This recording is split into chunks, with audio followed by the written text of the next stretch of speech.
Sam Bankman-Fried, the former leader of FTX and Alameda Research, has been charged with even more fraud. A superseding indictment has been filed that adds in new conspiracy to commit bank fraud charges, securities fraud charges, commodity fraud charges, and brings his total criminal charges to 12. Let's talk about the bank fraud charges first. The first detail related to the bank fraud is that from the beginning, FTX struggled to get banking relationships. For some reason, banks weren't interested in banking FTX, and so they ended up using Alameda's bank accounts and failing to tell the banks about this. You may remember in videos like this, where I discussed evidence we already had of exactly this. In August 2020, Alameda Research purchased HiveEx, a small over-the-counter trading desk in Australia, which coincidentally advertised a service where they would help cryptocurrency companies get banking. Fun fact about HiveEx, their co-founder Fred Schebesta went out and purchased a stake in the local Australian bank Goldfields Money right before they started advertising that service, and Goldfields Money was listed as a banking partner of FTX in the bankruptcy.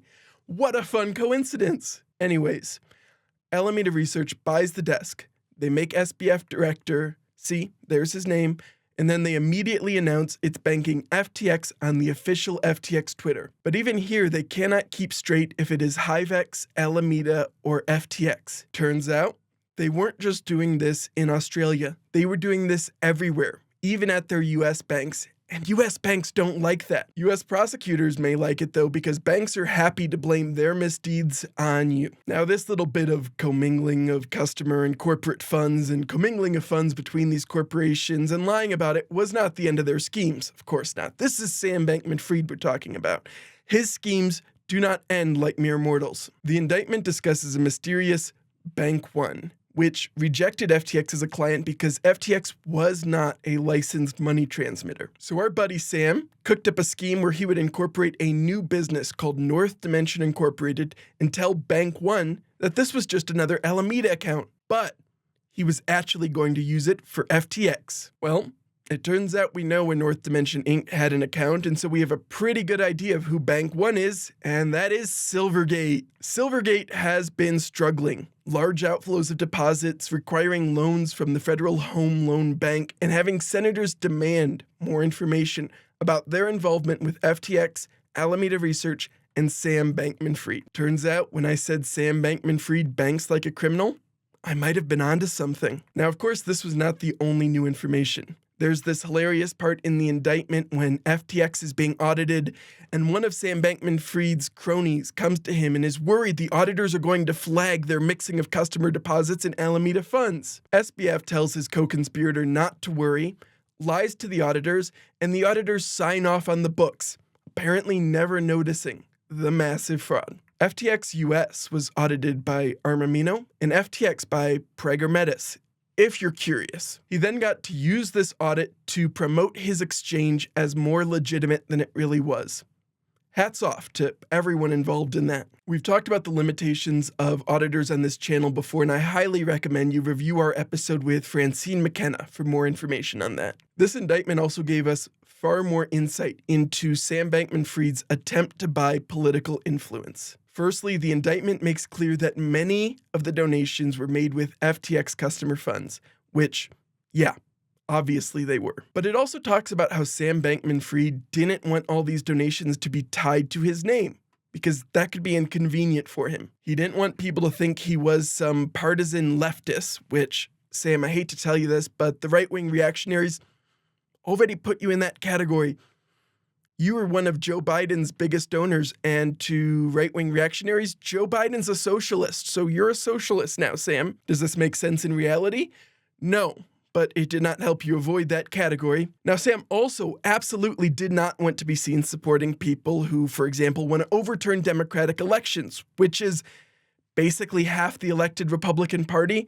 So he recruited two of the other executives of FTX to serve as straw donors in this scheme to purchase political influence. The first co-conspirator, or CC1, in the indictment is the one who could give to more left-leaning candidates. A political consultant working with Sam Bankman-Fried told this individual that their role was giving to a lot of woke shit for transactional purposes, giving you a small window into what these people really feel. This individual is almost certainly Nishad Singh, a major Dem donor in the last cycle and FTX executive and member of Sam Bankman-Fried's inner circle. The second co-conspirator, or CC2 in the indictment, is the one who gave to the Republican candidates to keep them separate from Sam Bankman-Fried's image, and this was almost certainly Ryan Salami, a major GOP donor in the last cycle. To help hide how these funds were being moved for these donations, they were recorded in Alameda's books as loans, but they weren't ever actually expected to be repaid.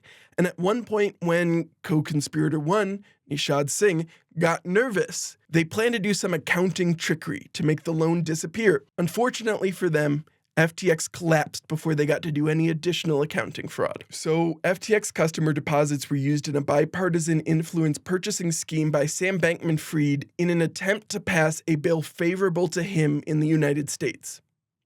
Cool. So what else do we have in this indictment? Well, you know how Sam keeps telling everyone FTX US was always solvent and always segregated? Well, on November 9th, he got a message telling him that there was a deficit at FTX US. Sam directed Alameda Research to liquidate some of their assets, which were, obviously, purchased with FTX customer deposits, and transfer the proceeds to FTX US in order to close the gap. Always segregated and solvent.